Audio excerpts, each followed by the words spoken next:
Hola a todos, en el día de hoy hablaremos sobre los antecedentes históricos de la administración según Chiavenato.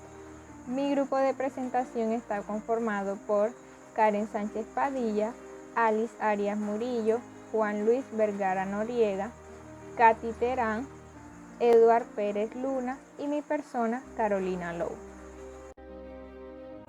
El contenido de esta presentación abarca la influencia que tuvieron los filósofos, la organización de la Iglesia Católica, la organización militar, la revolución industrial, los economistas liberales y por último la influencia que tuvieron los pioneros y los empresarios en la administración. Objetivos.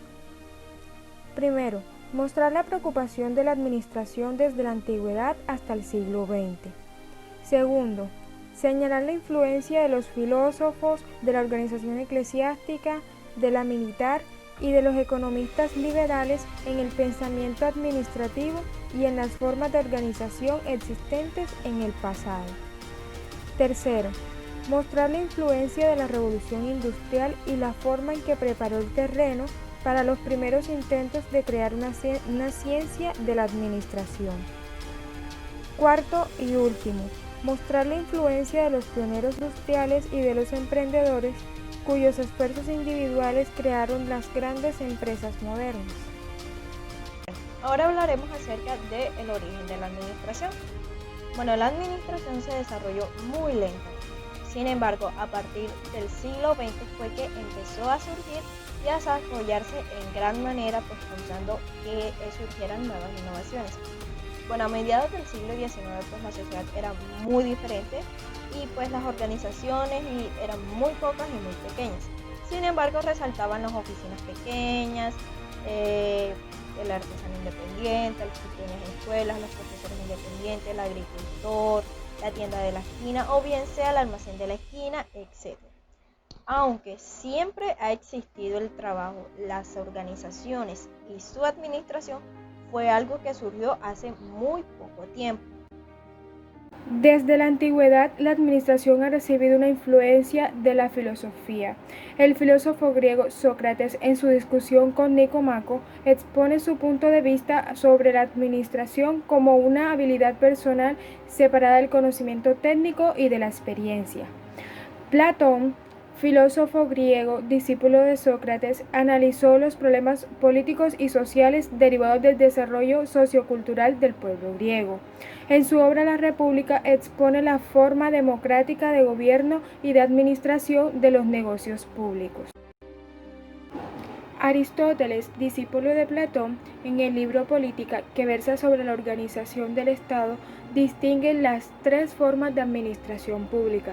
La primera, monarquía o gobierno de uno solo, que puede convertirse en tiranía. La segunda, aristocracia o gobierno de una élite, que puede transformarse en oligarquía. Y la tercera, democracia o gobierno del pueblo, que puede volverse en anarquía. Durante los siglos que van de la antigüedad al inicio de la Edad Moderna, la filosofía estudió gran variedad de temas ajenos a los problemas administrativos. Francis Bacon muestra su preocupación práctica por separar experimentalmente lo esencial de lo accidental o accesorio. Bacon se anticipó al principio de administración conocido como principio de la prevalencia de lo principal sobre lo accesorio. René Descartes creó las coordenadas cartesianas y dio impulso a la matemática y la geometría de la época. En filosofía se hizo célebre por su libro El discurso del método, donde describe su método filosófico denominado método cartesiano, cuyos principios son: primero, principio de la duda sistemática o de la evidencia. Consiste en no aceptar como verdadera cosa alguna mientras no se sepa con evidencia clara y nítidamente aquello que es realmente verdadero. Segundo, principio del análisis o de descomposición. Consiste en dividir y descomponer cada dificultad o problema en tantas partes como sea posible y necesaria para su adecuación y solución. Tercero, principio de la síntesis o de la composición. consiste en conducir ordenadamente nuestros pensamientos, comenzando por los objetivos más fáciles y sencillos para pasar gradualmente a los más difíciles. Como cuarto, el principio de la enumeración o de la verificación consiste en hacer recuentos, verificaciones tan generales de modo que se tenga la seguridad de no haber omitido o dejado nada de lado. Por otro lado, Thomas Hobbes defiende el gobierno absoluto en función de su visión pesimista de la humanidad. En su libro Leviatán, el Estado representa un pacto social que al crecer alcanza las dimensiones de un monstruo que amenaza la libertad de los ciudadanos. Jean-Jacques Rousseau creó la teoría del contrato social. El Estado surge de un acuerdo de voluntades. El contrato social es un convenio entre los miembros de una sociedad mediante el cual reconocen que un conjunto de reglas, un régimen político o un gobernante tengan autoridad igual sobre todos. Rousseau afirma que el hombre es bueno y afable por naturaleza y que la vida en sociedad lo corrompe. Por otro lado, Karl Marx y Friedrich Engels proponen una teoría del origen económico del Estado. El poder político y del Estado es el fruto de la dominación económica del hombre por el hombre. El Estado se convierte en un orden coercitivo impuesto por una clase social explotadora. En el Manifiesto Comunista afirma que la iris de toda la humanidad es una historia de la lucha de clases. Bueno, ahora hablaremos acerca de la influencia de la organización de la Iglesia Católica. Primero, tenemos que las normas administrativas y los principios de la organización pública pasaron a instituciones estatales, que en este caso fueron la Iglesia Católica y la organización militar. También, a través del tiempo, la Iglesia Católica estructuró su organización con base a una jerarquía de autoridad y coordinación funcional. También, la organización eclesiástica fue modelo para muchas organizaciones que incorporaron sus principios y normas que son utilizadas por la Iglesia. Pues la Iglesia Católica cuenta con una organización jerárquica tan simple y eficiente que su enorme organización mundial puede funcionar bajo el mando de una sola persona, que en este caso es el Papa, que pues esa autoridad fue dada por una autoridad divina superior. Bueno, ahora vamos a explicar un poco la organización jerárquica que tiene la Iglesia Católica, que va desde el Papa hasta los laicos y los consagrados. A continuación, la influencia de la organización militar. Esta organización influyó en el desarrollo de las teorías de la administración debido a los principios de esta. Uno de los principios es la organización lineal, actividad decisional que se centra en una sola persona, la cual toma las decisiones y se responsabiliza del mando. Luego está el principio de la unidad de mando, donde cada subordinado solo puede tener un superior. Luego sigue el principio de la escala jerárquica, donde se establece niveles jerárquicos de mando con un grado de responsabilidad y autoridad. Y por último está el principio de dirección, el cual se refiere a que cada soldado debe conocer perfectamente lo que se espera de él y lo que él debe hacer. Incluso en la época del general Napoleón Bonaparte, él nunca dio una orden sin antes dar a conocer su objetivo y verificar que éste quedara claro. Continuando con la presentación, tenemos un gran personaje, considerado el padre del pensamiento estratégico, Karl von Clausewitz, quien consideraba que la disciplina era un requisito básico para una buena organización. Para él, todas las organizaciones requieren de una planeación cuidadosa y que las decisiones deben ser científicas y no solo intuitivas. Ya en la actualidad está Armando de Souza, quien es considerado un administrador innovador. debido a que en las empresas que dirige o dirigió estableció una jerarquía con directores, gerentes y funcionarios, los cuales aplicaban el principio de unidad de mando. Núcleo conoce como núcleo de las organizaciones militares. También estableció una asesoría con especialistas en derecho, contabilidad, publicidad y personal. Y también una coordinación funcional para que todas las personas trabajen de forma organizada. De esta forma, evidenciamos la influencia que ha tenido la organización militar en la administración. Influencias de la Revolución Industrial. La Revolución Industrial fue un acontecimiento de gran magnitud en la historia de la humanidad, el cual se caracterizó por la sustitución de la fuerza de trabajo humana por la de las máquinas. La primera Revolución Industrial comprende desde los años 1780 a 1860 y se divide en 4 fases. Primera, mecanización de la industria y la agricultura, la cual surge con la aparición de la máquina de hilar, el telar mecánico industrial y de la máquina desmotadora de algodón, las cuales sustituyeron la fuerza del hombre. Segunda, aplicación de la fuerza motriz a la industria, la cual surge con la aplicación del vapor a las máquinas. Tercera, desarrollo del sistema fabril, la cual en donde los pequeños artesanos y sus talleres desaparecieron para darle lugar a los operarios y a las pequeñas y grandes empresas basadas en la división del trabajo. Y cuarta y última, la aceleración de los transportes y de las comunicaciones.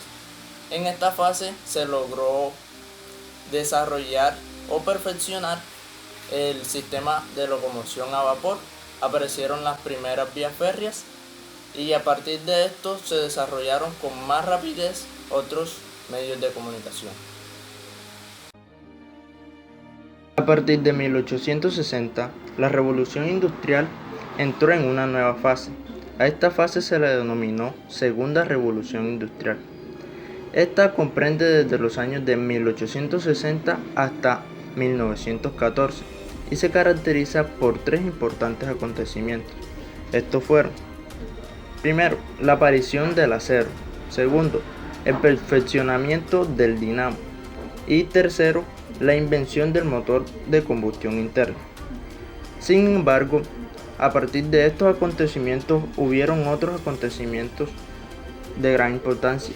Estos fueron: primero, la sustitución del hierro, que era el material básico utilizado en la industria, por el acero. Segundo, la sustitución del vapor por la electricidad y por los derivados de petróleo como principales fuentes de energía. Tercero, el desarrollo de máquinas y especialización del trabajador. Cuarto, hubo un creciente dominio de la industria por la ciencia. Y quinto, se produjeron transformaciones radicales en los transportes y en las comunicaciones. Todos estos acontecimientos produjeron cambios en la época.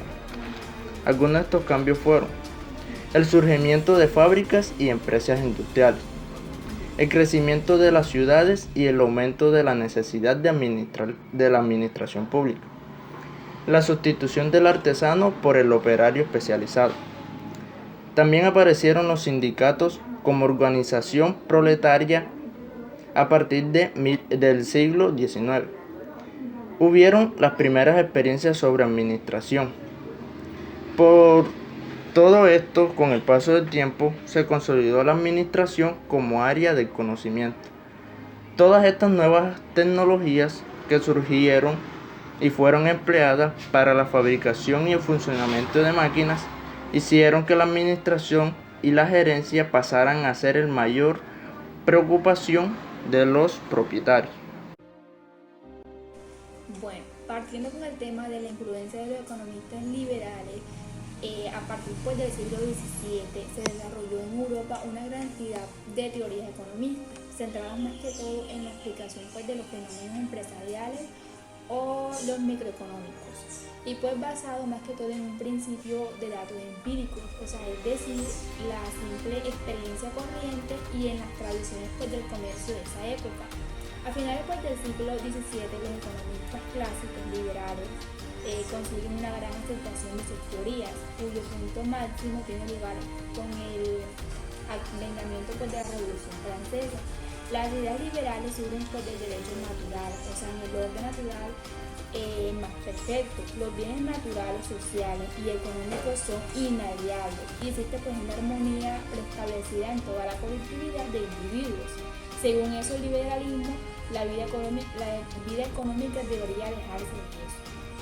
Además pues de la influencia estatal, puesto que digamos que los procesos relacionados con el trabajo, o sea los principios económicos y la mano de obra están más que todos sujetos a las mismas leyes económicas que rigen al mercado de materias primas o el comercio internacional. En este caso pues los obreros están a merced de los patrones, porque estos son los dueños pues, de los medios de producción. Más que todo la libre competencia es el postulado principal del liberalismo económico. Pero ¿qué es el liberalismo económico? Corresponde más que todo al periodo de máxima desarrollo de la economía capitalista, el cual pues se basa en el individualismo y en el juego pues de las leyes económicas naturales, y también pues prolonga la libre competencia, que a su vez es el desarrollo pues de áreas de intensos conflictos sociales. Hablando de los mayores economistas liberales, tenemos a Adam Smith, quien es el fundador pues, de la economía clásica, cuya idea principal es la competencia. Adam Smith consideró pues, de gran importancia la planeación y la organización dentro de las funciones de la administración. Él decía que el buen administrador, según él, debe preservar el orden, la economía y la atención, también pues sin descuidar los aspectos del control y la remuneración de los trabajadores. Además, Adam Smith reforzó la importancia de la planeación y de la organización dentro de las funciones de la administración. Otros dos de los mayores influenciadores fueron Karl Marx y Friedrich Engels, que son los creadores pues, del socialismo científico y del materialismo histórico. Ellos en 1848 publicaron el Manifiesto Comunista, donde pues analizan los diversos regímenes económicos y sociales, así como también la sociedad capitalista, y concluyen pues que la lucha de las clases es el motor de la historia, siendo estos tres personajes pues los economistas liberales más importantes y más influenciadores que hoy en día tiene la administración como tal. A partir del siglo XX, los dos movimientos, el socialismo y el sindicalismo, obligan pues al capitalismo a perfeccionar los factores de producción involucrados pues, en la remuneración de manera adecuada a los trabajadores. En consecuencia, pues cuanto mayor sea la presión de las exigencias por el proletariado, menos graves pues se vuelven las injusticias, y el proceso de desarrollo en cuanto a la tecnología se configura en una forma más acelerada e intensa. En este caso pues surgen los primeros intentos de las empresas capitalistas para la utilización de los métodos y procesos de racionalización del trabajo. Continuamos con la influencia de los pioneros y de los empresarios.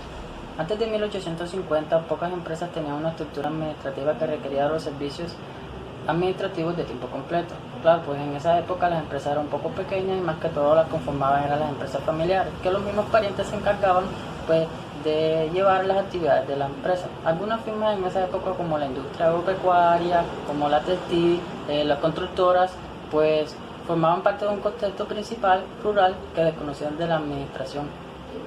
En ese tiempo pues el presidente era el mismo tesorero, el mismo que vendía y compraba pues y atendía a los agentes comisionados. Estamos en el año 1865, donde estos autores hicieron unos aportes fundamentales en esta época, como es John Rockefeller, que fundó la Standard Oil, y Swing y Almouth con el proceso de las conservas, y otros autores como podemos ver en la diapositiva que iniciaron el proceso del cobre y otros del aluminio. Esto dio paso a la integración vertical de las empresas, los creadores de los imperios, que compraron e integraron competidores y proveedores y distribuidores para garantizar sus intereses. Junto a las empresas y plantas físicas llegaron también los antiguos dueños de los respectivos y sus respectivos empleados. Así surgieron los primeros imperios industriales, que son un conjunto de empresas demasiado grandes que no pueden ser dirigidos por los pequeños grupos familiares. Entonces aparecieron los gerentes profesionales, los primeros organizadores que se encargaban más de las fábricas, de las ventas y de las compras. La empresa compraba materias primas, fabricaban y vendían productos a través de los comisionados, a los grandes mayoristas y también a los intermediarios. Hasta esta época, para los empresarios era mejor aumentar la producción que organizar una red de distribución de ventas. Bueno, continuamos en el año 1880, donde Westinghouse y General Electric dominaban el ramo de los bienes durables y crearon sus propias organizaciones de ventas, con vendedores capacitados, claro. Así nació lo que se denomina marketing en la actualidad. Ambas empresas asumieron la organización funcional, cuya composición es un departamento de producción para atender la manufactura de fábricas aisladas, un departamento de ventas para administrar un sistema nacional de oficinas distritales de vendedores y un departamento técnico de ingeniería para diseñar y desarrollar productos, y por último un departamento financiero. En la integración horizontal busca producir para una cadena de tiendas propias distribuidas en el territorio nacional. Bueno, entre 1880 y en 1890 las industrias empezaron a controlar las materias primas a través de los subdepartamentos de compra. Adquirieron empresas proveedoras y controlaron la distribución para vender sus propios productos directamente al minorista o al consumidor final, donde se buscaba pues la mayor eficiencia en producción, claro, compras y distribución y ventas, donde también distribuyeron los métodos para reducir sus costos, bajaron los márgenes de utilidad y el mercado se fue saturando y las empresas pues empezaron a buscar nuevos mercados por medio de la diversificación de productos. Entonces la vieja estructura funcional comenzó a estancarse y surgió la empresa integrada multidepartamental. La etapa siguiente fue controlar el mercado de distribución, eliminando los intermediarios para vender más barato al consumidor y dejar de depender de los mayoristas. Bueno, entre el año 1890 y 1900 tuvo lugar una serie de funciones de empresa como medio de utilización racional de las fábricas y de reducción de sus precios, donde la creación de US Steel Corporation, un negocio de miles de millones de dólares. Uno de los empresarios de esa época, como Gustavus Smith, pionero de la industria frigorífica, desarrolló una estrategia que consistía en consolidar la fabricación y lograr la distribución propia y conseguir el control de la materia prima. A principios del siglo XX, pues varias de las grandes corporaciones sucumbieron financieramente porque dirigir grandes empresas no era solo una cuestión de habilidad personal, como muchos empresarios lo pensaban en ese tiempo. Pues así se crearon las condiciones para el surgimiento de las grandes organizaciones de una empresa moderna de hoy en día. Pues los capitanes de las industrias, como los pioneros y los empresarios, pues se dieron su lugar a los organizadores y se encargaban de la era de la competitividad y de la competencia debido a los factores como los siguientes. Bueno, un desarrollo tecnológico que permitió competir en los mercados mundiales en una creciente cantidad de empresas y países.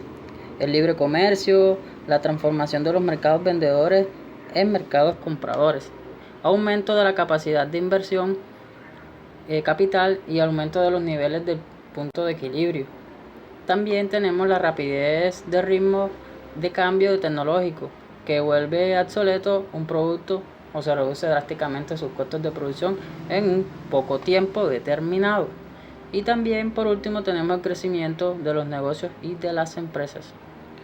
Estos complejos factores complementaron las condiciones propicias para la búsqueda de las bases científicas para el mejoramiento de la práctica empresarial y para el surgimiento de las teorías administrativas.